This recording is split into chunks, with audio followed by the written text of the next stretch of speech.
今次嚟到有居屋王之稱嘅新屋苑冠德苑，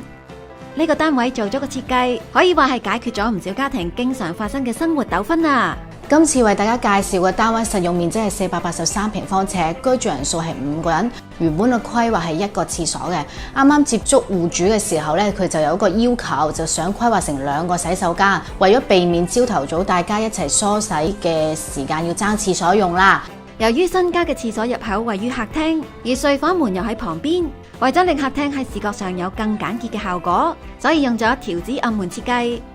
成間個用色咧係以木色元素為主調啦，配搭咗白色做襯搭嘅。咁因為我哋要配搭翻室外嘅景觀啦，所以我哋就用咗好多湖水綠嘅色調嚟做襯搭嘅。例如櫃身嘅襯色啦、牆身啦，都係由咗湖水綠嘅。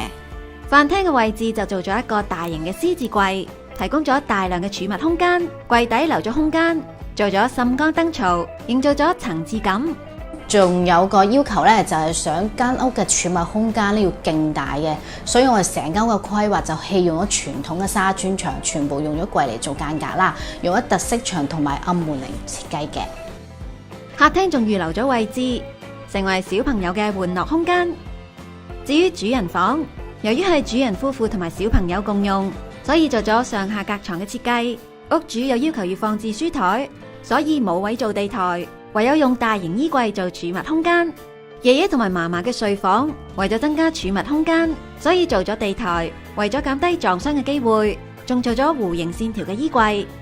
原跡嘅洗手間入門見廁，而家將廁所門向內移之後，廁櫃由原來嘅2尺變咗5尺，淋浴間嘅面積都擴大咗啊！整個廁所嘅空間更見使，